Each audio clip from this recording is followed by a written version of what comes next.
రాజమౌళి ఒక video viral అవుతుంది. ఆ వీడియోలో ఆయన ఏం చెప్తుండంటే, నాకు హనుమంతు పైన విశ్వాసమే లేదు, మా అమ్మ నాన్నకి ఉన్నది కానీ నాకు లేదని ఆయన ఈ విధంగా మాట్లాడుతుండ్రు. ఎందుకు రావయ్యి? విశ్వాసం నీకు లేదు కానీ అదే ధర్మం పట్ల, అదే దేవుళ్ళ పట్ల మూవీస్ తయారు చేయాలి, కోట్లు రూపాయలు సంపాదించుకోవాలి. అసలేంది నీ ప్లాన్ ఏంది? నీ ఆలోచన ఏంది?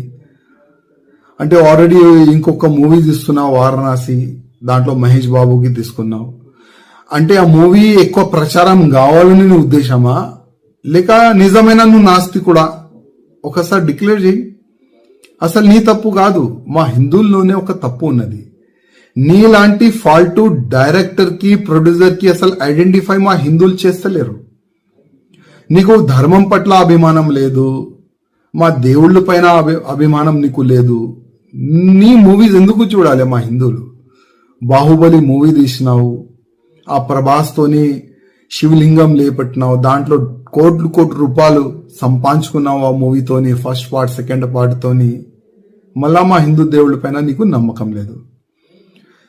మా హిందువులకి ఒక మాట చెప్పాలనుకున్నా, ఇది ఈ రాజమౌళిది ఇది ఫస్ట్ కామెంట్ కాదు. గతంలో కూడా భగవాన్ శ్రీకృష్ణ దాసులు అంటే ఉంటాయి కదా, 16,000 దాసులు కాదు లవర్ అని ఈ విధంగా ఆయన గతంలో కూడా కామెంట్ చేసిండు. మళ్ళా నాకు రాముడి పైన విశ్వాసం లేదు, రాముడి స్టోరీ బోరింగ్ స్టోరీ అని కూడా ట్వీట్ కూడా గతంలో చేసిండు.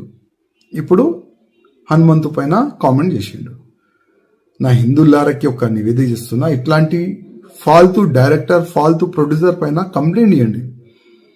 ఇట్లాంటి వ్యక్తులకి జైల్లో పడేస్తే అర్థమవుతుంది, హిందూ దేవుళ్ళ పైన కామెంట్ చేస్తే అసలు ఏమవుతుంది నా గతి అని ఈయనకి అర్థమవుతుంది. అదేవిధంగా ఈ ఫాల్తూ డైరెక్టర్, ప్రొడ్యూసర్ తీసిన మూవీ ఎవరు కూడా చూడకండి.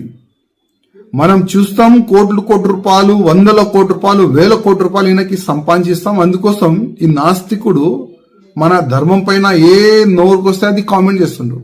అందుకోసం మన హిందువులకి కొద్దిగా అర్థం కావాలి, మన ధర్మం పైన, మన దేశం పైన, మన సమాజం పైన ఎవరైనా తప్పుగా కామెంట్ చేస్తే ఆయన గతి ఏమవుతుంది, కొద్దిగా మన హిందువుల్లో ఒక అవేర్నెస్ వచ్చే ఇప్పుడు అవసరం ఉన్నది.